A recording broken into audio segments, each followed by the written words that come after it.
confirman que se me escucha bien. Escuchamos, Jorge. Bien, buenas tardes con todos. Mi nombre es Jorge. En esta oportunidad se me ha dado el tema a tratar de la hipertensión arterial. Para aquellos que no me conocen, soy estudiante de la serie 500 de nuestra querida escuela y vengo participando en este tipo de proyectos en varias ocasiones, ¿no? Esta sería mi tercera. Con los dos anteriores he participado en el proyecto Hermano Mayor y pues eh, también doy gracias al comité organizador por la invitación y por permitir compartir ese espacio. En cuanto a hipertensión arterial, bien, se basa mucho en guías, lo he tratado de simplificar, espero que sea de mucho de su agrado. Bien, es necesario partir por la definición de la hipertensión arterial.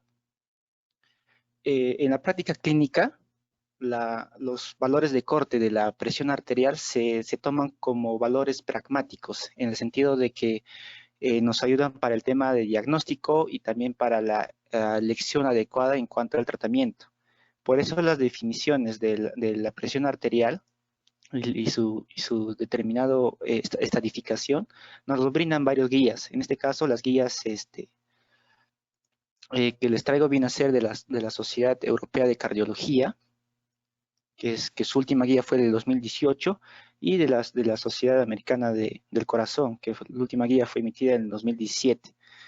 Ahora, en cuanto a la definición de la hipertensión arterial, la guía europea te define como hipertensión arterial a la presión sistólica mayor a 140, mientras que la presión arterial diastólica mayor a 90.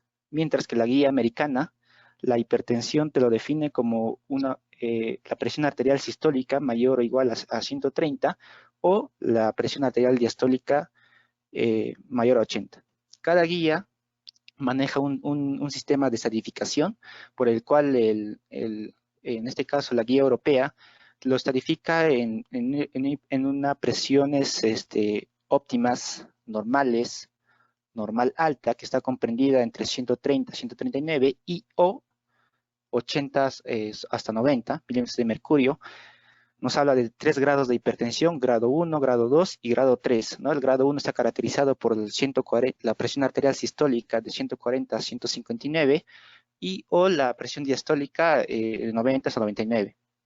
Ahora, el grado 2 nos habla de 160 hasta 179 y la presión arterial diastólica de 100 a 109. Y el grado 3 viene a ser la presión arterial sistólica mayor o igual a 180 y o, que es importante esto, la presión arterial diastólica mayor a 110. Bien, nos habla también de una hipertensión sistólica aislada que se caracteriza por la presión arterial sistólica mayor a 140 y la presión arterial diastólica menor a 90. Cabe recordar que un aumento de la presión arterial en la diastólica generalmente va acompañado con un aumento de la presión arterial sistólica, mientras que un aumento de la presión arterial sistólica puede, como también no, estar acompañado de un aumento de la presión arterial diastólica. Es por eso que se le define y se cataloga como una hipertensión sistólica aislada solamente al aumento de la presión arterial sistólica, más no la presión arterial diastólica. Mientras que la guía americana nos habla de una presión normal, de una presión elevada y de una hipertensión de estadio 1 y estadio 2. El estadio 1 que va de 130 a 139, la sistólica, o la diastólica de una presión de 80 a 89. El estadio 2 mayor a 140 y la presión arterial diastólica mayor a 90. ¿Qué guía es mejor? Creo que eso les dejaría a su criterio de cada uno, pero en cuanto a recomendaciones que me dieron en cuanto a los especialistas en este ámbito, nos hablan de la guía europea por dos razones. Uno, la guía americana, y varios autores coinciden en este aspecto, en que la guía americana, los scores y la estadificación o la población es muy específica, es decir, que esta guía se trabajó específicamente en la población estadounidense, que no se puede llegar a aplicar en la población latina. Y dos, porque nos hablan que, por ejemplo, al catalogar un estadio 2 mayor a 140 y mayor a 90, no es el mismo manejo de la presión arterial aquellos pacientes que presentan unos 140/90 que aquellos pacientes sobre 80, mientras que en la guía europea sí te da un manejo respecto a ello. Bien, en cuanto a esta estratificación, pues va a ser en forma general para adultos, adolescentes y ancianos. Cualquier diferencial que pueda incurrir tanto en la sistólica y la diastólica para poder estratificarlo, siempre va a predominar el valor más elevado. Bien, como acá menciona, la presión arterial debe ser adecuadamente medida. Por eso es importante que ustedes conozcan la toma de presión arterial adecuado, ¿no? Que esto simplemente es leerlo y sé que muchos de ustedes ya tienen bases sobre este aspecto. Bien, también es importante recordar algunas definiciones como la hipertensión de la bata blanca y la hipertensión enmascarada. La hipertensión de bata blanca se define como una presión arterial que está aumentada en consulta en el ámbito hospitalario, pero en su vida rutinaria del paciente, las presiones son normales, mientras que la hipertensión enmascarada es su contrario, el paciente presenta una presión arterial normal en consulta y una presión elevada en su ámbito rutinario. A esta hipertensión de bata blanca se denomina también una pseudohipertensión. ¿Por qué? Porque justamente acá se debe tomar en cuenta los parámetros de una buena toma de presión arterial, en el que el paciente tiene que haber reposado 5 minutos, que 30 minutos antes no haya fumado, no haya ingerido cafeína, que no haya tenido un ejercicio extenuante, que por ejemplo en el hospital que no haya peleado con el personal técnico o que su historia se perdió, etc., etc., etc. ¿Ya? Pero finalmente que todos los aspectos que permitan liberar catecolamidas y lleguen a alterar la presión arterial durante la consulta.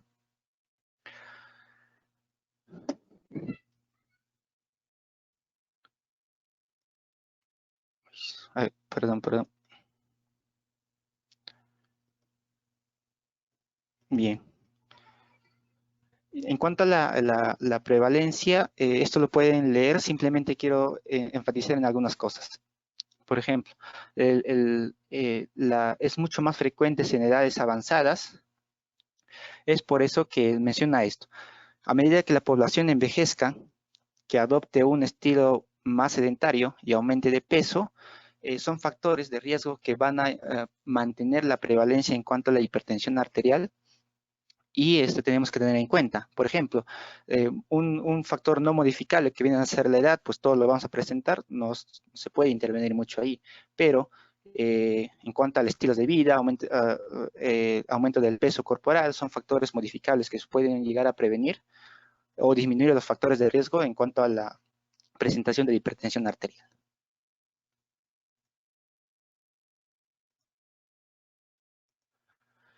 Bien, es importante también conocer algunos aspectos fisiológicos en cuanto a la regulación de la presión arterial.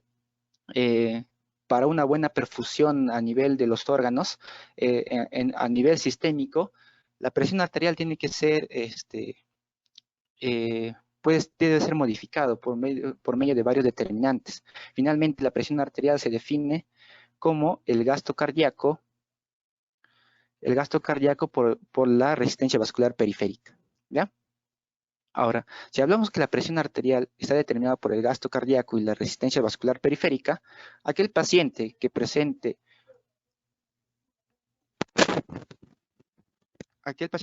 un aumento de la presión arterial,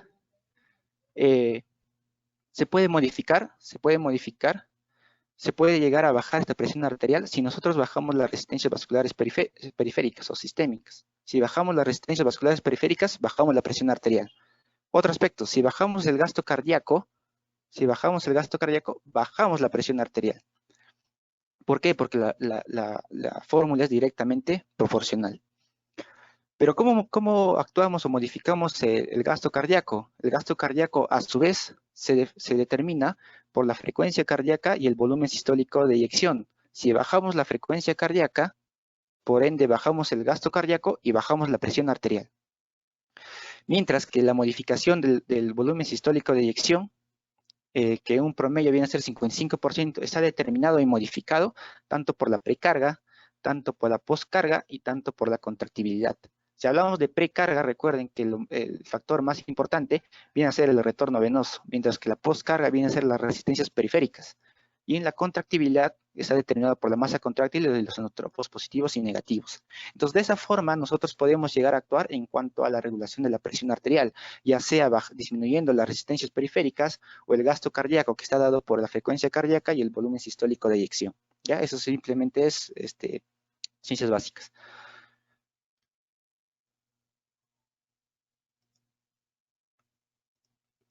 Bien. Ese mantenimiento de presión arterial ante diferentes contextos en nuestro organismo se da por varios mecanismos. En este caso vamos a hablar de los mecanismos a corto plazo y a largo plazo. Los mecanismos de corto plazo está dado por los receptores de alta presión y los receptores de baja presión. Si hablamos de receptores de baja presión, está determinado por los barorreceptores y los quimiorreceptores, mientras que los receptores de la baja presión son aquellos que van a estar modificados por la aurícula y la arteria pulmonar. Si hablamos de barorreceptores, los barorreceptores podemos encontrar, tanto los barorreceptores como los quimiorreceptores, lo encontramos en el callado de la aorta, a ese nivel. En el callado de la aorta vamos a encontrar tanto los barorreceptores y quimiorreceptores. ¿Dónde más lo encontramos? A nivel del seno carotidio, en aquella bifurcación de la arteria carótida común, donde va a dar emergencia a la arteria carótida interna y a la arteria carótida externa. A ese nivel también encontramos barorreceptores y quimiorreceptores. Los barorreceptores están determinados por van a ser estimulados, determinados por los receptores de estiramiento, mientras que los quimiorreceptores por receptores de quimiosensibles. Cuando hay un aumento de la presión arterial, un aumento de flujo, un aumento de la presión arterial, va a existir un reflejo propio, ¿no? Un reflejo propio de estiramiento de la pared de estas arterias, el cual va a estimular aquellos receptores de estiramiento de los barorreceptores. Esta estimulación por aumento de presión, si es en el callado de la aorta, las aferencias van a ir por el nervio vago. Si ese estímulo está a nivel del seno carotidio, las aferencias van a ir primero por el nervio Herin y después por el nervio glosofaringio. ¿Hacia dónde? Hacia el centro vasomotor. Recuerden que el vasomotor se encuentra a nivel del bulbo raquídeo y en el tercio inferior de la protuberancia. Como respuesta ante un aumento de la presión, el barorreceptor lo que va a hacer por el medio del sistema autónomo, va a producir una bradicardia. Y recuerden, si se baja la frecuencia cardíaca, con eso bajamos el gasto cardíaco y bajamos la presión arterial. Listo. Mientras que los quimiorreceptores los estimulantes de aquellos receptores quimiosensibles va a ser la disminución de la presión parcial de oxígeno y el aumento de la presión parcial de CO2.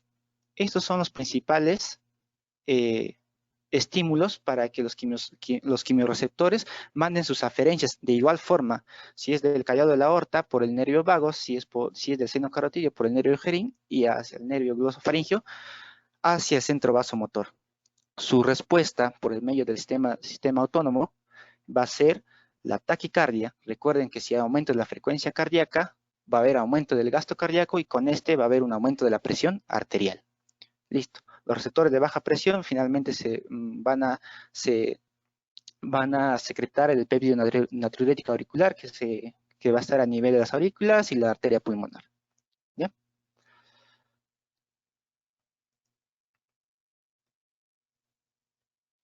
Listo. El otro mecanismo de la regulación de la presión arterial a largo plazo está dado por el sistema renina-angiotensina-aldosterona. Ante estímulos de hipoperfusión renal, va a actuar el aparato yuxaglomerular. ¿Y quiénes lo conforman el aparato yuxaglomerular? Va a ser las mácula densa, las células mesangiales extraglomerulares y las mismas células yuxaglomerulares.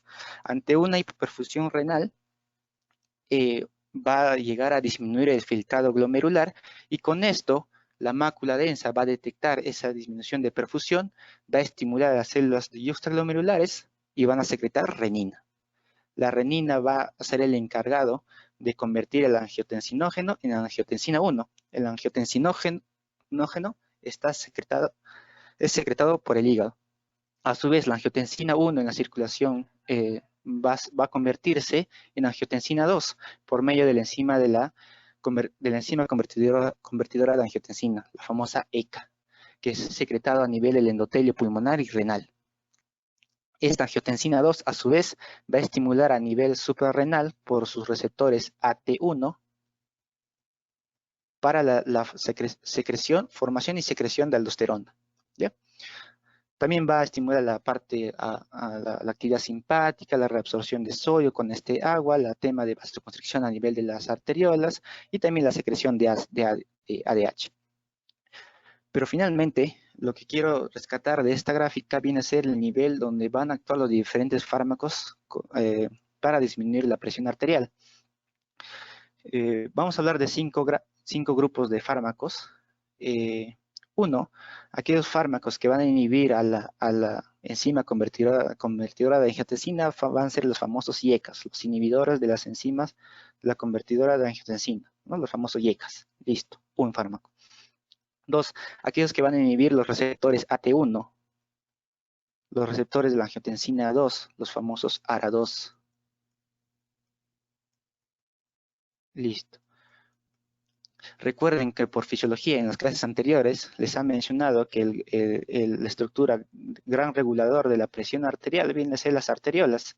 ¿Por qué? Porque presentan una gran capa de músculo liso. A este nivel, a nivel arteriolar, van a actuar los famosos bloqueadores de canales de calcio, ¿ya? Específicamente los dihidropiridínicos. También vamos a tener aquellos fármacos que van a regular la presión arterial de forma indirecta, en el aspecto que van a modificar la contractibilidad, van a modificar la frecuencia cardíaca, la postcarga, y estos son los famosos beta bloqueantes. Los beta bloqueantes. Y otro fármaco que debemos mencionar viene a ser los tiazidas. Las tiazidas, sobre todo hidroclorotiazida, ¿no? Recuerden que las tiazidas tienen dos mecanismos de acción, uno a corto plazo, que viene a ser actuando a nivel de los canales sodio-cloro en el tubo contorneado distal en su parte inicial, y un mecanismo a largo plazo que está regulado en la disminución de la resistencia vascular periférica. Si somos un poco más exquisitos, también es importante mencionar aquel fármaco que inhibe específicamente a la renina, el famoso alisquiren. Alisquiren, ¿ya? Listo.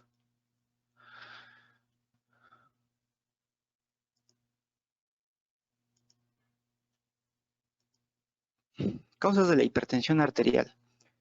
Como les había mencionado, la hipertensión arterial diastólica por lo general va acompañado con un aumento de la presión arterial sistólica. Pero en forma general, si hablamos de las causas de la hipertensión arterial, vamos a denotar que existe de causas primarias y de causas secundarias. Las causas primarias son los más frecuentes, son de una fisiopatología desconocida, por eso hablamos de que son idiopáticos, es decir, que actúan factores ambientales y factores genéticos para el desarrollo de una hipertensión arterial, pero en los factores ambientales existen factores, obviamente están los factores de riesgo, como una edad avanzada, exceso consumo de sal o de sodio mayor a 3 gramos por día, el sedentarismo, la obesidad, raza, si hablamos de raza, aquellos pacientes afroamericanos que tienen más predisposición a la formación de una hipertensión arterial, son los famosos conocidos retenedores de sal. ¿Ya? Y se le ha llegado a asociar con una disminución en cuanto al desarrollo renal, es por eso que desarrollan esta patología. Mientras que si hablamos de las causas secundarias, hay que pensar en algunos aspectos primero. La hipertensión arterial primaria la forma de presentación es en los pacientes de 30, 35 hasta 50 o 60 años. Por lo que la presentación de la hipertensión arterial en pacientes más jóvenes o pacientes más ancianos podría indicar que es una hipertensión de causa secundaria. ¿Dónde más debemos pensar en una hipertensión secundaria? En una elevación repentina de la presión arterial en aquellos pacientes donde se le ha cuantificado la presión y tenían valores normales. Una elevación repentina de la presión arterial en aquellos pacientes que presentaban una normotensión previa. Aquellos pacientes que presentan un daño orgánico extenso, y aquellos pacientes con hipertensión resistente. ¿A qué llamamos hipertensión resistente? Aquellos pacientes que han recibido 3 antihipertensivos diferentes, donde deben incluir un diurético a dosis plenas y no le llegaron a controlar la hipertensión arterial. Entonces, esa es la definición de hipertensión refractaria o resistente, ¿no? El uso de 3 fármacos, donde incluye donde incluye un diurético a dosis plenas. Dentro de las causas secundarias, el más frecuente de las causas secundarias es las causas renales. Cuando hablamos de las causas renales, podemos hablar de causas parenquimales o renovasculares. De las causas parenquimales está a la cabeza la enfermedad renal crónica. Recuerden que la primera causa de enfermedad renal crónica viene a ser diabetes mellitus. La segunda causa, hipertensión arterial.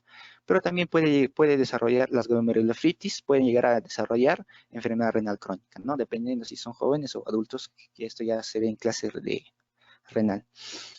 También puede haber causas renovasculares a nivel del adulto mayor, de forma intrínseca, a causa de una placa ateromatosa. Recuerden que si hay una disminución de flujo sanguíneo a nivel glomerular, disminuye la perfusión y se activa el aparato extraglomerular con todo lo que ya hemos hablado, ¿no? Que desencadena un aumento de la presión arterial. Si hablamos de los jóvenes, hay una fibrodisplasia de la arteria renal que viene a ser una compresión igual de la arteria renal, pero de forma congénita. Si hablamos de las causas extrarrenales de una hipertensión arterial secundaria, a la cabeza vamos a tener las endocrinas. Si hablamos de las causas endocrinas, a la cabeza está el consumo de anticonceptivos orales, que es la causa más frecuente dentro de las endocrinas. También podemos encontrar en aquellos pacientes de hipertiroidismo, pero acá tenemos que aplicar nuestra clínica, ¿no? Aquellos pacientes que presentan tremor, sudoración, intolerancia al calor, pérdida de cabello, que presenta exoftalmos con su T3 y T4 elevadas, etc., ¿no? Apnea del sueño, síndrome de Cushing, aquellos pacientes síndrome de Cushing, el hipercortisolismo, cara de luna llena, jiba de búfalo, una obesidad centrípeta, etc. La acromegalia, el feocromocitoma. El feocromocitoma, recuerden que viene a ser un tumor a nivel de la médula suprarrenal, que se va a caracterizar por una triada: la palpitación, cefalea y diaforesis. La feocromocitoma da una hipertensión episódica que es muy sensible a cambios posturales, es decir, ante cambios posturales se libera catecolamidas, con el cual desencadena esos aumentos de presiones. ¿Cuál es el diagnóstico a descartar el feocromocitoma? Viene a ser el dosaje de metanefrinas, ¿no?, en orina. También puede ser causa de hiperaldosteronismo. Recuerden que hay que sospechar en un hiperaldosteronismo cuando hay una hipopotasemia asociada a una alcalosis metabólica. Después la hipercalcemia. Cuando hay valores altos de hipercalcemia podemos llegar a pensar en una hiperparatiroidismo. La coartación de la aorta, que ahorita lo vamos a hablar, y la vasculitis, sobre todo Takayasu, ¿no?, que viene a ser una enfermedad autoinmune prevalente en mujeres, que hay un estrechamiento de la aorta y sus ramas, y obviamente va a estrechar a la arteria renal también.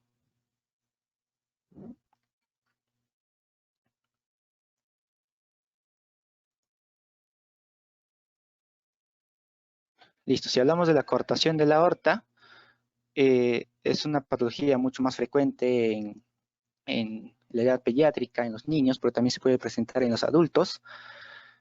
¿Cuál es la característica de esta enfermedad? Que hay un estrechamiento a nivel de la aorta descendente, con el cual va a impedir el paso normal del flujo sanguíneo, ¿no?, de la sangre posterior a la aorta descendente, con el cual va a desencadenar unos hallazgos clásicos: una hipertensión sistólica en miembros superiores, una presión arterial aumentada en los miembros inferiores, mientras que una presión arterial disminuida en miembros inferiores. ¿Cuándo hay que sospechar? Cuando hay una diferencial entre la presión arterial de los miembros superiores con los miembros inferiores, una diferencial de 20 milímetros de mercurio. Cuando existe una diferencial de esto, sospechar en coartación de aorta. Además, otro hallazgo que pueden encontrar es los pulsos femorales disminuidos y además pulsos retrasados, ¿no? Pulsos que hay una discoordinación en cuanto al pulso del miembro superior y del miembro inferior.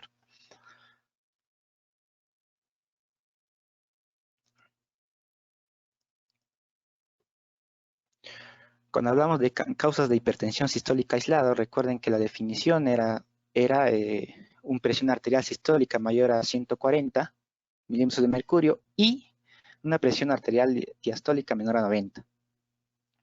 Las causas de la hipertensión arterial sistólica aislada, a la cabeza está de la pérdida de la elasticidad de la aorta, es decir, un endurecimiento que es propio de los ancianos, un aumento de volumen de sangre, una coartación de la aorta, hemos dicho que llevaba a una hipertensión arterial sistólica también aislada, y otras enfermedades que está dada por la enfermedad de Payet, anemia, hipertiroidismo, embarazo, anafilaxia, fiebre y deficiencia de vitamina 1, específicamente beriberi. ¿Ya?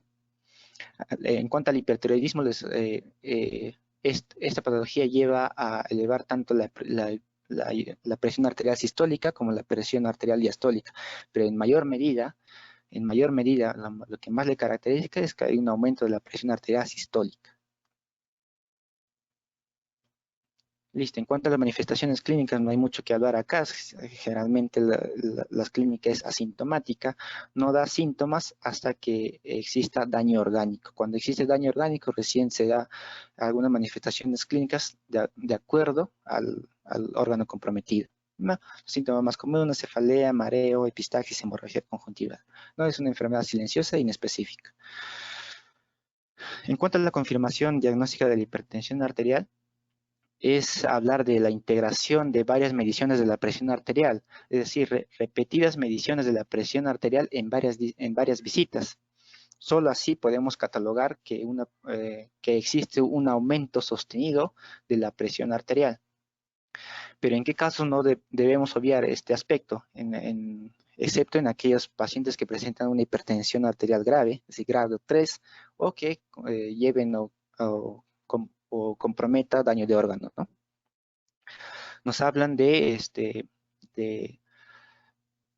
de la prueba, de una prueba en el cual permite la confirmación diagnóstica de la hipertensión arterial, tanto en la bata blanca, enmascarada y propia de la hipertensión, tanto del MAPA y el AMPA. El MAPA viene a ser el monitoreo ambulatorio de la presión arterial, donde te ponen un dispositivo en el brazo y mide la presión arterial durante las 24 horas. O viene a ser por medio del AMPA, que viene a ser medición domiciliaria de la presión arterial, donde lo recomendado por la guía menciona que debe ser 2 mediciones durante el día, en la mañana y en la noche, 8 de la mañana, 8 de la noche, al menos de 6 a 7 días.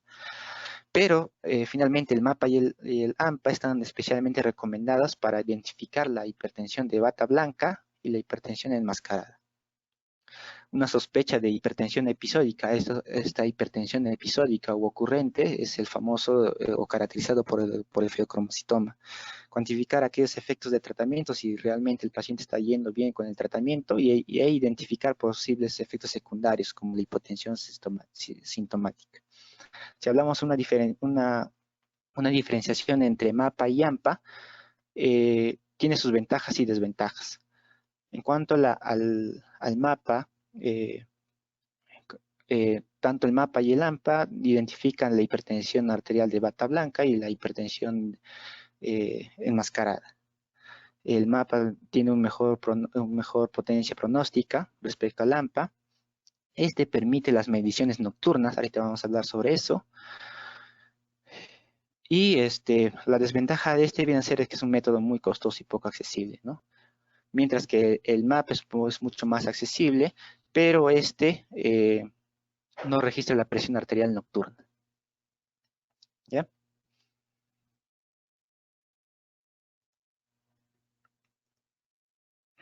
Es por eso que hablamos de una definición de hipertensión arterial de acuerdo a las cifras de consulta, a la parte ambulatoria, a la domiciliaria, según las guías. Según las guías estamos mencionando que de acuerdo a la guía AJA, una hipertensión se define como mayor a 130/80. La guía europea te habla de una hipertensión cuando los valores son mayores a 140/90.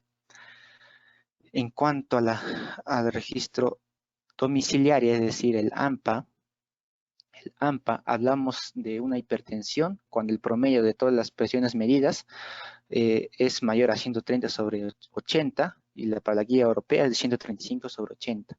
Mientras que para la medida ambulatoria, el MAPA, eh, puede ser una medida durante el día, durante la noche o en 24 horas, ¿no? Con sus respectivos promedios para cada uno. Pero si son observadores, en cuanto a la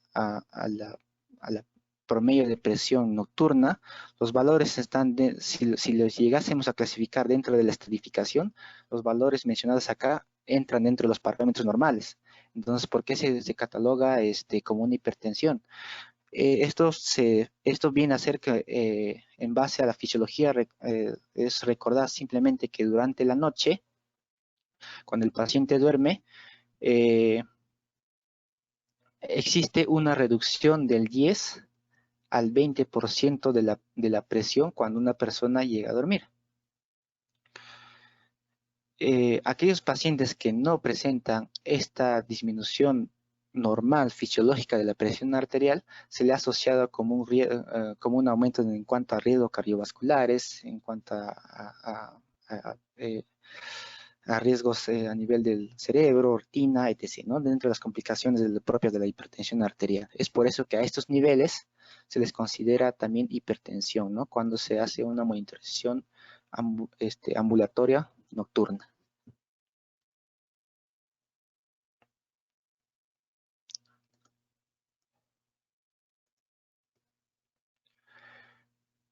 También es importante la evaluación del paciente, el tema de historial, el historial si tiene antecedentes, comorbilidades, hacer un examen, una anamnesis detallada, el examen físico sobre todo para ver compromiso de órgano, una fundoscopía, una exploración física correcta a nivel cardiovascular, choque de puntas, si hay soplos, etc.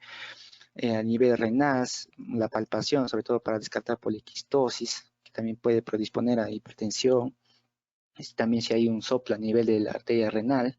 También es importante las pruebas de laboratorio en la parte diagnóstica, ¿no? Como electrolitos y creatinina para ver la función renal, la glucosa en ayuno para descartar diabetes, análisis de orina, pero sobre todo para determinar si hay proteinuria o albuminuria, un hemograma completa, hormonas estimulantes de la tiroides para descartar patología de tiroides, que es muy frecuente, el perfil lipídico para descartar hipercolesterolemia como factor de riesgo, un electrocardiograma para ver el estado en cuanto a patologías relacionadas al corazón y calcular el riesgo cardiovascular aterosclerótica a 10 años. ¿Ya?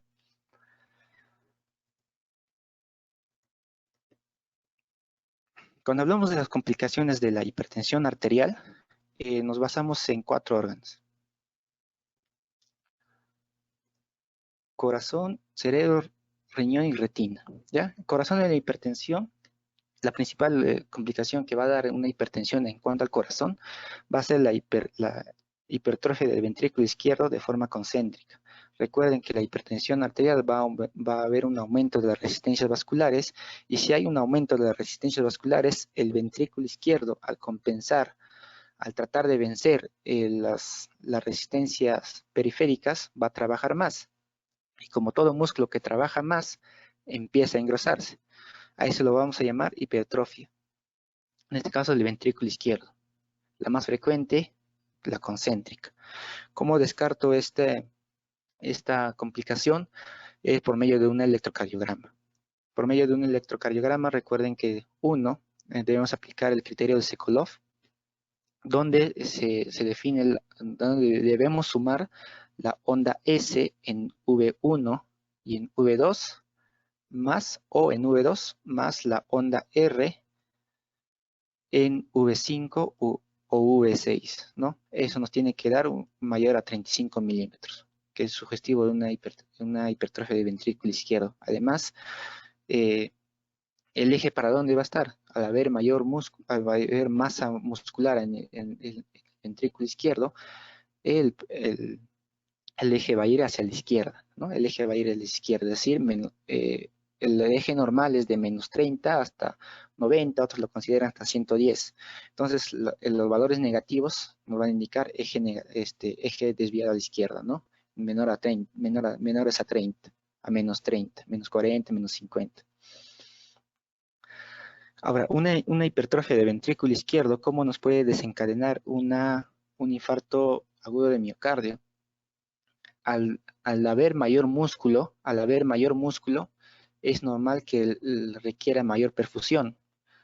Dos, al haber mayor músculo, aquellas arterias penetrantes que aprendieron en fisiología, aquellas arterias penetrantes van a tener una mayor impedimento en cuanto a su distensión cuando el músculo requiera mayor perfusión. Entonces va a impedir su libre dilatación de estas arterias penetrantes.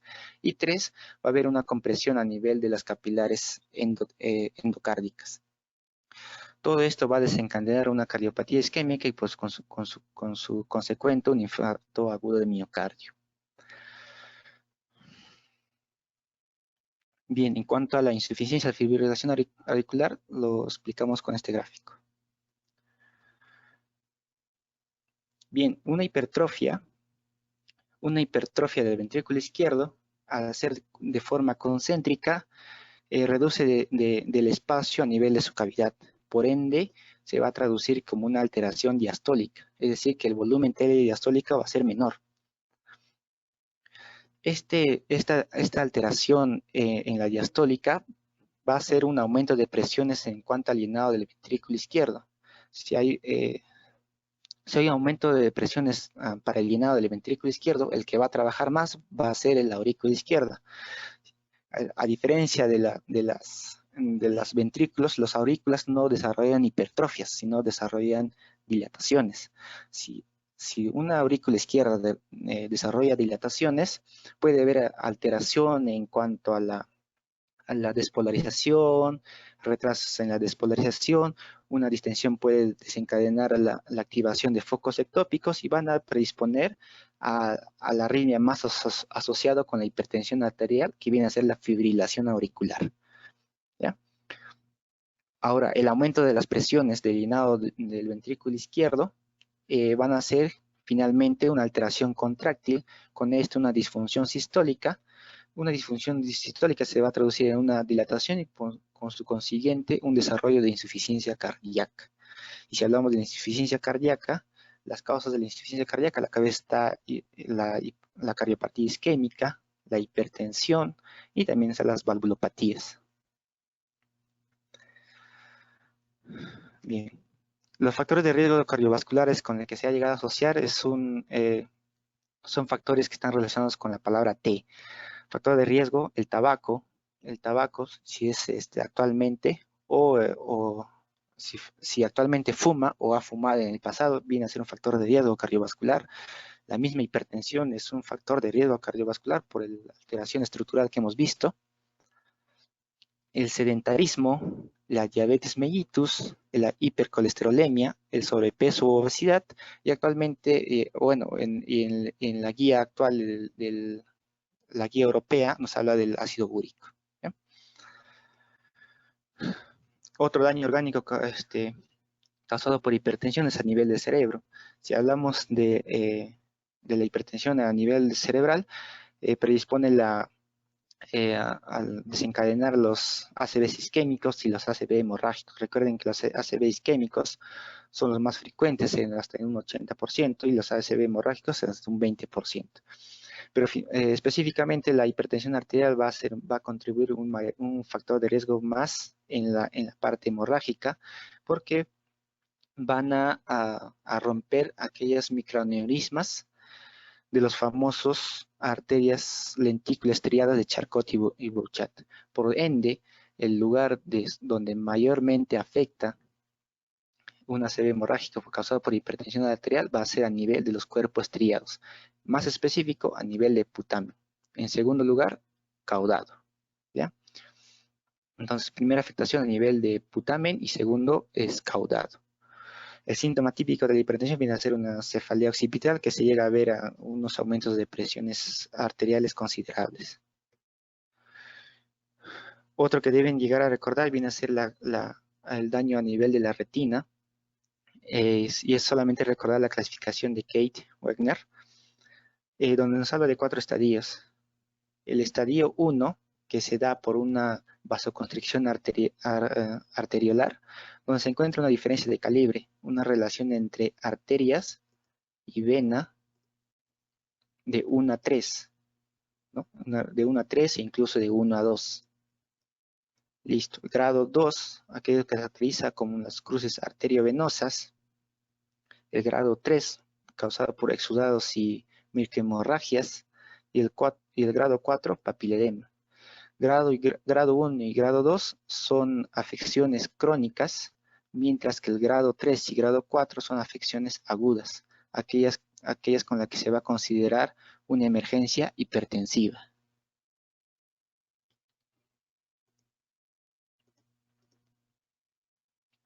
Si hablamos del daño orgánico a nivel del riñón, el principal compromiso que va a alterar a este nivel va a ser la nefroangiosclerosis. La nefroangiosclerosis simplemente viene a ser un remodelado a nivel de las arteriolas aferente y eferente, a nivel del glomérulo, donde va a haber una esclerosis a nivel de la capa media, ¿no? La afectación más benigna viene a ser la arteriosclerosis hialina y la más maligna la necrosis fibrinoide. Listo, pasamos a tratamiento de la hipertensión arterial. Si hablamos del tratamiento de la hipertensión arterial, tiene objetivos. Y el principal objetivo en la mayoría de los pacientes nos habla de reducir la presión arterial menor a 140/90. Pero aquel paciente que ya tolere y ya está tratada, el objetivo a llegar viene a ser a menor a 130/80. Y los diversos situaciones clínicas donde tienen su respectivo objetivo, la mayoría concuerdan, donde el objetivo en forma general viene a ser la presión arterial menor a 130/80. Entonces no hay mayor problema ahí. La guía europea te habla de una forma muy práctica. Grado 2 y grado 3 de la hipertensión se inicia tratamiento inmediato. Se inicia tratamiento inmediato. Grado 2 y grado 3, listo. Ahí no hay problema. ¿Qué pasa con la presión arterial alta? La presión arterial alta solamente, bueno, en forma general primero, en todos los estadiajes de la hipertensión, se aplica primero cambios de estilos de vida, ¿ya? Cambios de estilos de vida. Pero en grado 2 y grado 3, al mismo tiempo que se aplica el grado de estilos de vida, se inicia el tratamiento farmacológico. En la presión arterial alta, normal alta, considerar el tratamiento solamente en aquellos pacientes con riesgo alto con una enfermedad cardiovascular, especialmente enfermedad coronaria. Mientras que en grado 1, solamente iniciar tratamiento de inmediato en aquellos pacientes que son de riesgo alto, con enfermedad cardiovascular, enfermedad renal o un grado de remodelación a nivel cardíaco. En forma general, para el grado 1, lo primero que se hace es modificación de estilos de vida, y si no hay resultados posterior a los 3 a 6 meses, recién iniciar tratamiento farmacológico, ¿ya? Entonces, grado 2, grado 3, el inicio de tratamiento farmacológico es de forma inmediata, y en grado normal alto y grado 1, de acuerdo al riesgo cardiovascular que presenta el paciente.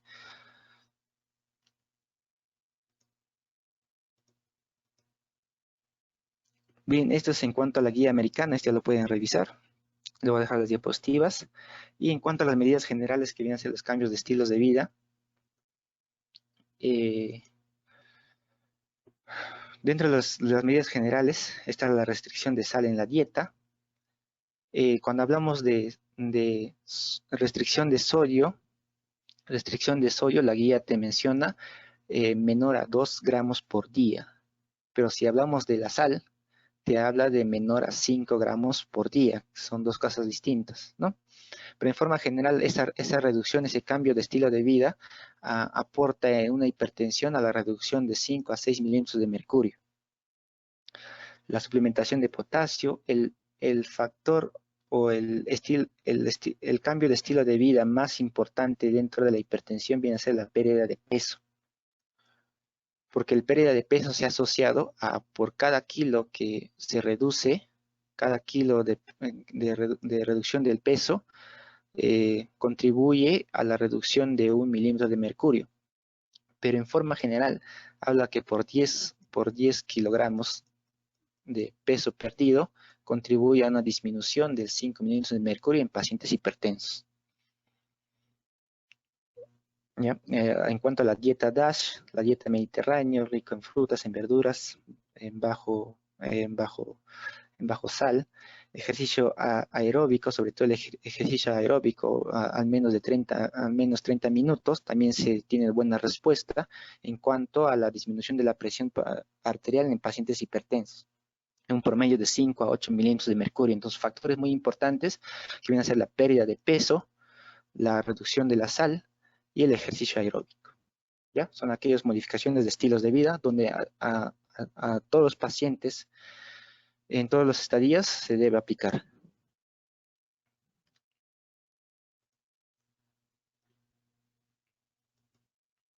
Bien, en cuanto al tratamiento farmacológico tenemos 6 grupos y lo importante y lo que quiero que de esto saquen provecho viene a ser en qué situaciones debemos elegir. Finalmente la guía te recomienda una combinación de estos 5 primeros fármacos, estos para situaciones específicas, las alfa bloqueantes, pero finalmente te dice en la combinación de estos 5 fármacos. ¿Ya? Entonces, para recordar, solamente las IECAS y los ARAS, recuerden que son los más utilizados. Los IECAS actúan a nivel de la enzima convertidora de angiotensina, eso ya hemos mencionado. Los ARA2 a nivel de los receptores AT1 en la glándula suprarrenal. Estos fármacos son los más utilizados, tienen la misma eficacia y por ende estos fármacos no deben combinarse. La recomendación es que estos fármacos no deben combinarse, porque no aumenta su eficacia en cuanto a la reducción de la presión arterial, y 2, más bien aumentan los efectos adversos. Tienen la misma eficacia, así que no se recomienda combinarse estos dos fármacos. La eficacia en estos fármacos radica en retrasar la progresión de la enfermedad renal crónica. Entonces es importante, eso sí es importante, retrasar la progresión de la enfermedad renal crónica, diabética y no diabética, la regresión del daño orgánico en cuanto a la hipertrofia del ventrículo izquierdo y el remodelamiento, y tras un infarto de miocardio e insuficiencia cardíaca con fracción de eyección reducida. Lo que hay que tener en cuenta es que los IECAS y ARA2 solamente se pueden usar hasta una enfermedad renal crónica que está en estadio 3, es decir, una tasa de filtración glomerular mayor a 30. Porque a estos niveles se mantienen todavía los valores de potasio normales. ¿Ve? Si hablamos de situaciones clínicas en el que se debe preferir el uso de estos fármacos, ya hemos mencionado, ante una insuficiencia cardíaca, tras un infarto de miocardio, una hipertrofia del ventrículo izquierdo, nefropatía diabética y no diabética, es muy recomendado el uso de IECAS, proteinuria y microalbuminuria. Cuando uso ARA, sobre todo la principal indicación del uso de ARA es por la tos inducida por IECA, ¿no? Un efecto adverso de la IECAS que produce tos. Las contraindicaciones para el uso de IECAS o ARAS, en cuanto a las contraindicaciones absolutas para la IECA, está el embarazo tanto para IECA y ARA2, son teratogénicos. El principal efecto adverso que viene a ser la tos, porque las IECAS también inhiben el sistema de bradykininas que participan en la fisiología de la tos. El más severo viene a ser el edema angioneurótico y ambos no se deben dar cuando hay hiperpotasemias. También estenosis bilateral, estenosis de la arteria renal bilateral. Son contraindicaciones absolutas de los CIECAS y los ARAS.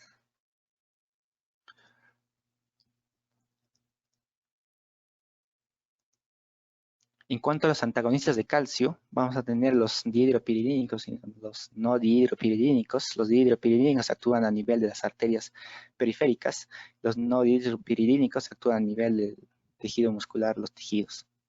Las indicaciones sobre todo son en adultos mayores que no pueden usar tiazidas, en el fenómeno de Raynaud, angina de Prince-Metal y enfermedad renal crónica estadio 4 y estadio 5. Recuerden que los IECAS y los árados solamente se pueden dar hasta un estadio 3, es decir, hasta una tasa de filtración glomerular mayor a 30, mientras cuando es menor a la tasa de filtración glomerular, cuando es menor a 30, podemos reemplazarlo con el uso de antagonistas de calcio.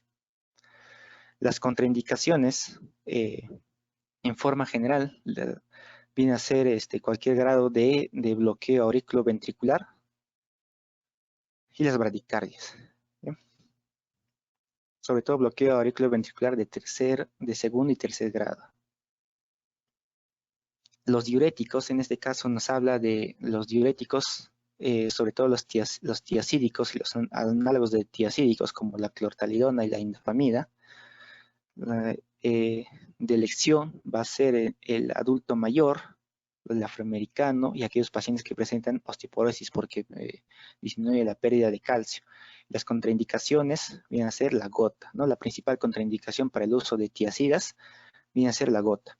Un aspecto que tenemos que tener en cuenta, igual como las IECAS y ARAS, es que nos menciona que los diuréticos son menos efectivos como fármacos antihipertensivos cuando la tasa de filtración glomerular es menor a 45 y son ineficientes cuando la tasa de filtración glomerular es menor a 30, es decir, estadio 3, no estadio 4.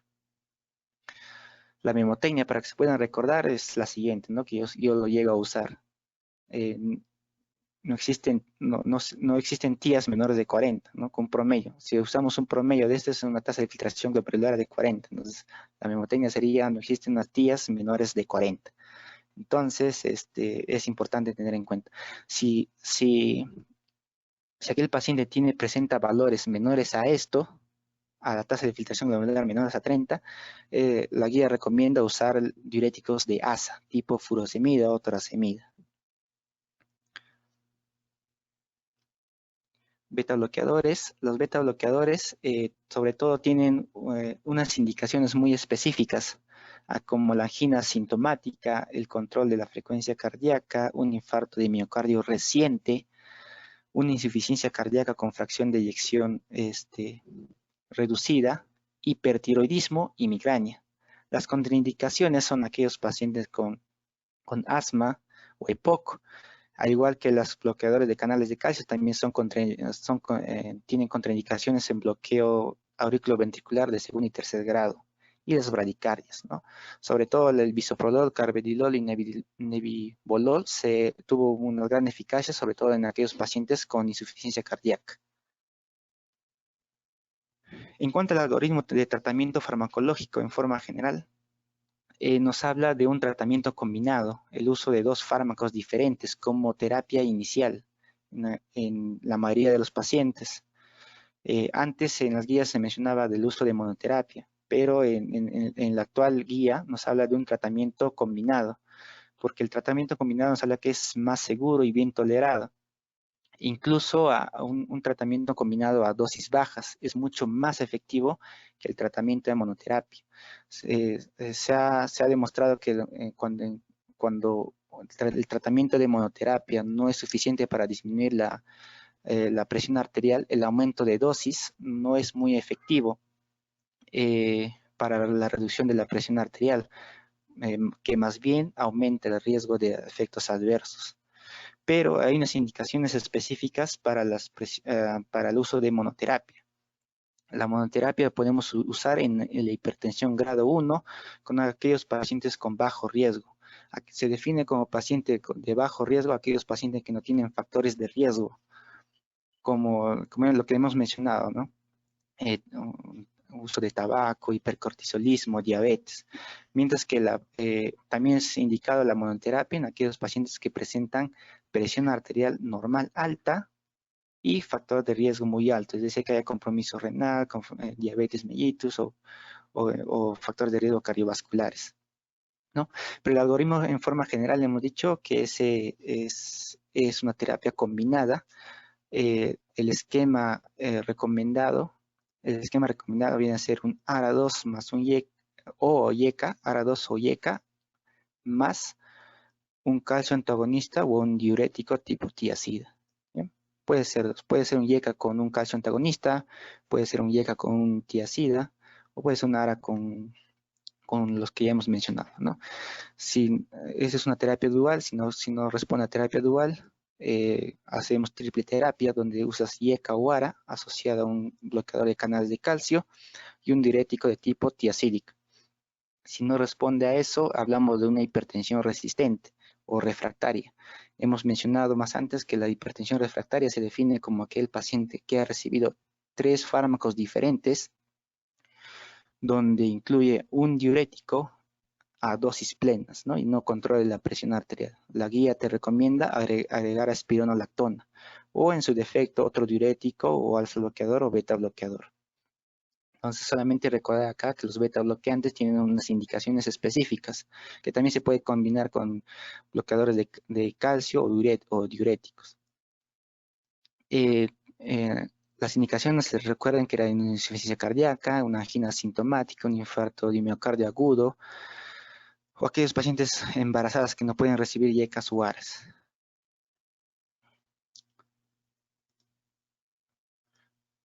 Listo.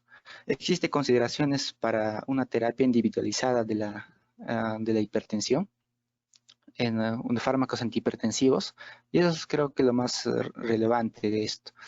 Solamente recordar que cuando hay falla cardíaca, los fármacos de elección vienen a ser los YECAS o ARA2 y beta block.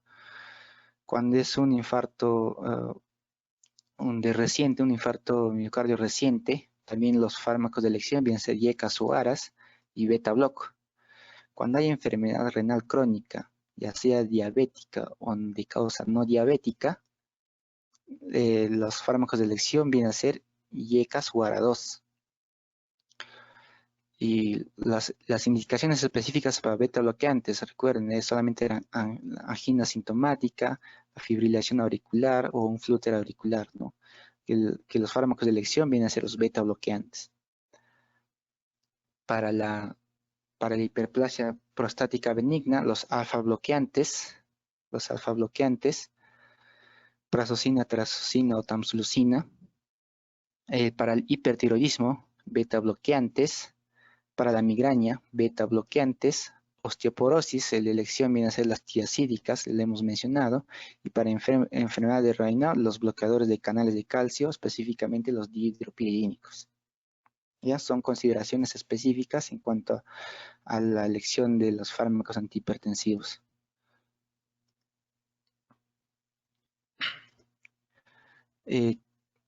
Algunas contraindicaciones que deben recordar vienen a ser cuando existe angioedema, no usar los YECAS, porque generan más edema. Cuando hay enfermedad broncoespástica tipo asma, tipo EPOC, no usar un beta bloqueante no selectivo. Y acá también cuando hay gota, no usar diuréticos tiazídicos, ¿ya? Diuréticos tiazídicos. Otros fármacos de elección, recuerden, diabetes.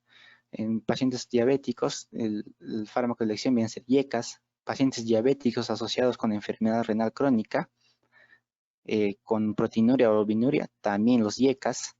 Feocromocitoma, los alfa 1, alfa 2 bloqueante. Y el embarazo también, la elección está metildopa, hidralacina. Si hablamos de un beta bloqueante, también ingresa la betalol. Y si hablamos de un calcio antagonista, nifedipino. ¿Ya?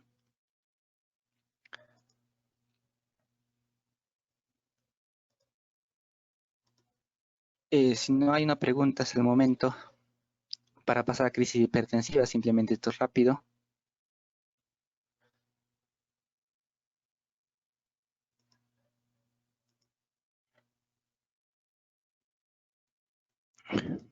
Bien, continuamos entonces. En cuanto a la crisis hipertensiva, hay que definir cómo va a estar categorizado por una urgencia hipertensiva y una emergencia hipertensiva. Cuando hablamos de urgencia hipertensiva, hablamos de una hipertensión grado 3, una hipertensión grado 3 asociado a pacientes asintomáticos que no experimentan daño orgánico agudo o de órganos terminales, es decir, que no haya compromiso de órganos. Mientras que la emergencia hipertensiva son aquellos pacientes que presentan una hipertensión grado 3, ellos más evidencia de daño agudo o de daño orgánico. Para una urgencia hipertensiva, el objetivo de la reducción de la presión arterial viene a ser de 24 a 48 horas con tratamiento vía oral, el mismo esquema general que hemos visto, IECAS, ARA2, bloqueadores de calcio o diuréticos, tiazídicos. Mientras que para la emergencia hipertensiva, así es empleo de drogas endovenosos, vasodilatadores, tanto venosos y arteriales, que más adelante le vamos a mencionar. Esto es en cuanto a la guía europea, pero si hablamos de la guía americana, te habla de una hipertensión severa, específicamente cuando la presión arterial diastólica es mayor a 120 mililitros de mercurio, ¿no? Pero es un poco más práctico esta definición, ¿no? Hipertensión grado 3 asociada a daño orgánico. Cuando consideramos una emergencia hipertensiva, cuando existe daño de órganos a nivel de retina, a nivel cerebral, a nivel renal o a nivel cardíaco. Solamente acá recordar lo que se había mencionado, que el daño agudo a nivel de la retina viene a ser el grado 3, la presencia de exudados o microhemorragias, y el grado 4, el papiledema. A nivel cerebral, encefalopatía hipertensiva, hemorragia subaranoidea o hemorragia intracerebral. Cardíaco, la disección aguda de la aorta, en la parte renal que acompaña una glomerulitis agudas, etc. En forma general, daño renal, ¿no? También recordar que también se define como emergencia hipertensiva a la eclampsia o una epistaxis severa, pero no se considera como emergencia hipertensiva aquel paciente que presenta cefalea, náuseas, vómitos, simplemente eso no cumple criterio para emergencia, sino para urgencia hipertensiva, en esos aspectos que les menciono.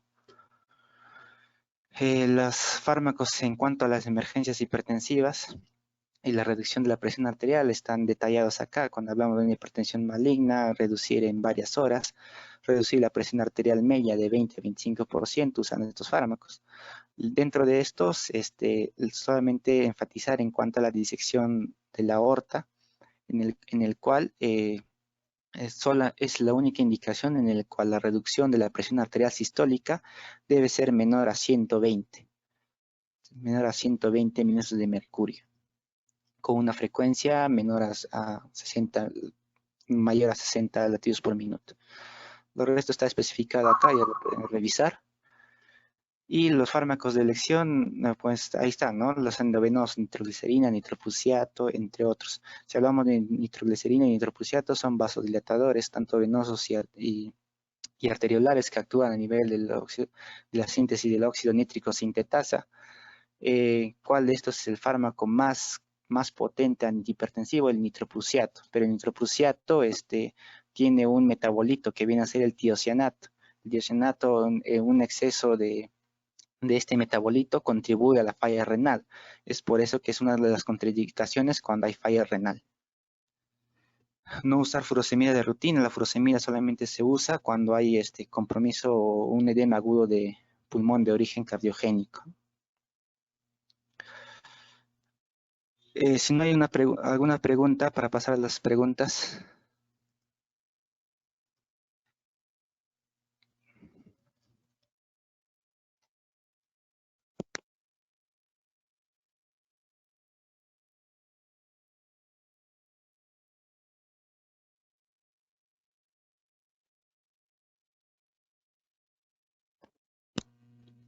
¿Alguna pregunta que tengan, dudas, consulten?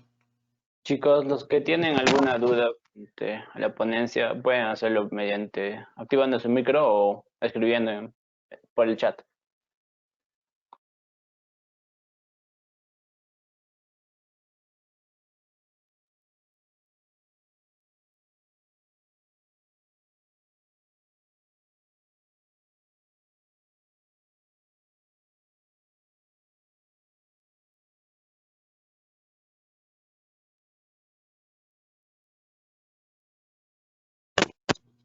Entonces pasamos a las preguntas.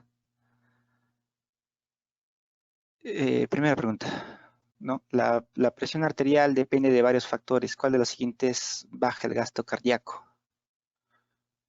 Si pueden escribir las respuestas en el comentario.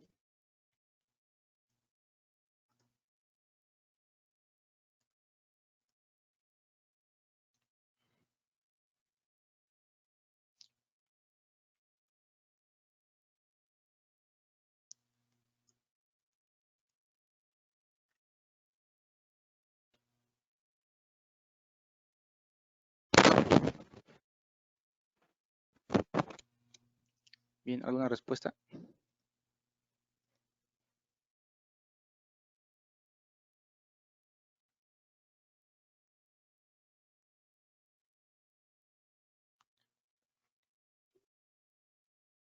Bien, exacto.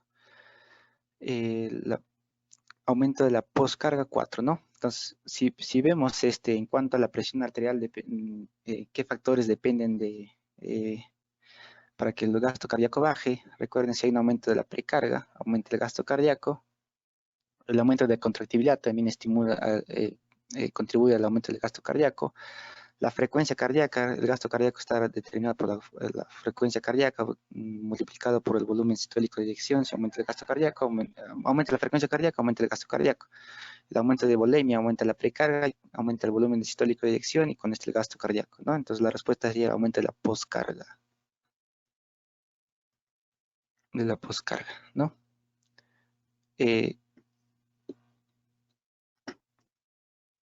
Listo. Segunda pregunta. Las siguientes son causas de hipertensión arterial, excepto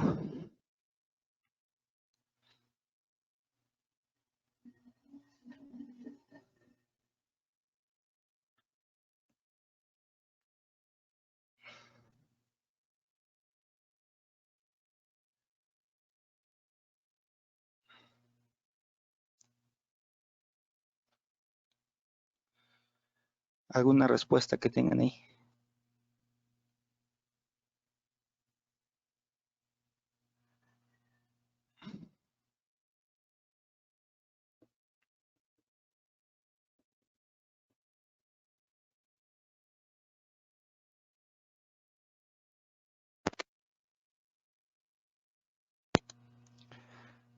Bien. Nos piden causas de hipertensión arterial, ¿no? Nos dicen el excepto. Si hablamos de un feocromocitoma, un causa endocrina, hemos visto, con hipertensión secundaria, eh, hiperaldosteronismo primario, también hemos dicho sospechar cuando hay una hipopotasemia asociada a alcalosis metabólica, enfermedad de Cushing, si desencadena hipertensión arterial, una glomerulonefritis también predispone a una hipertensión arterial. Hemos hablado de estenosis de la arteria renal, mas no hemos hablado de un aneurisma de la arteria renal. Por ende, sería la respuesta.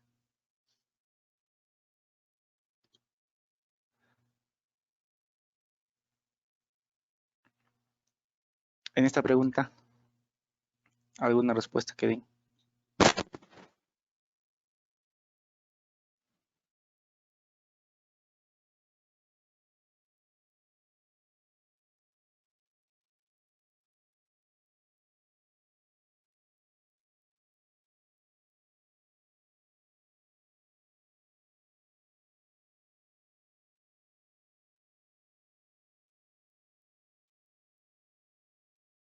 Exacto, la 3, ¿no? ¿Por qué? Si lo desarrollamos, miren.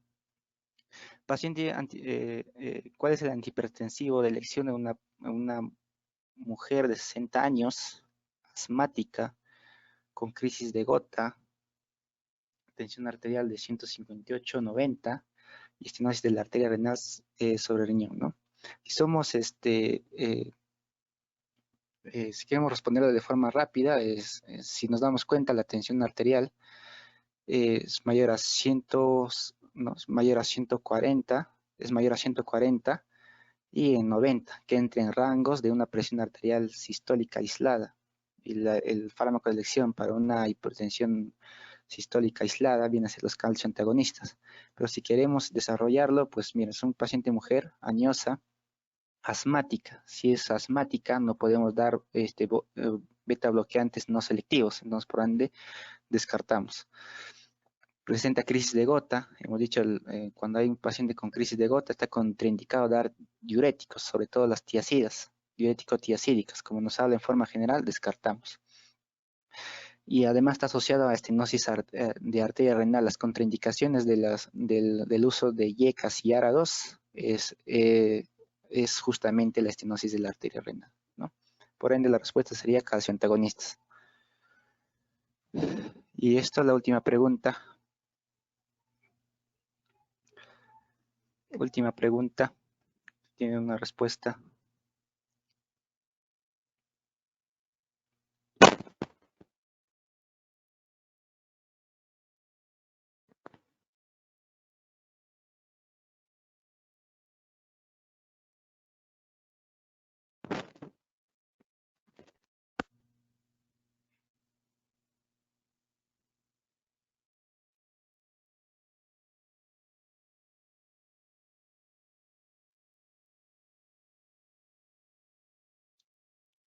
¿Alguna respuesta que den a esa? Dicen la 1, ¿qué más? La 2. Bien, es algo que habíamos, que estaba recalcando en cuanto a las terapias específicas. Paciente que presenta, presenta una hipertensión asociada con una diabetes mellitus de elección, YECAS o ARA2. Si es un paciente con diabetes mellitus asociada a una enfermedad renal, con proteinuria o albuminuria, de elección más aún todavía, YECAS o ARA2, ¿no? Buscamos un YECA o un ARA2, solamente encontramos un ARA2, ¿no? Los sartán.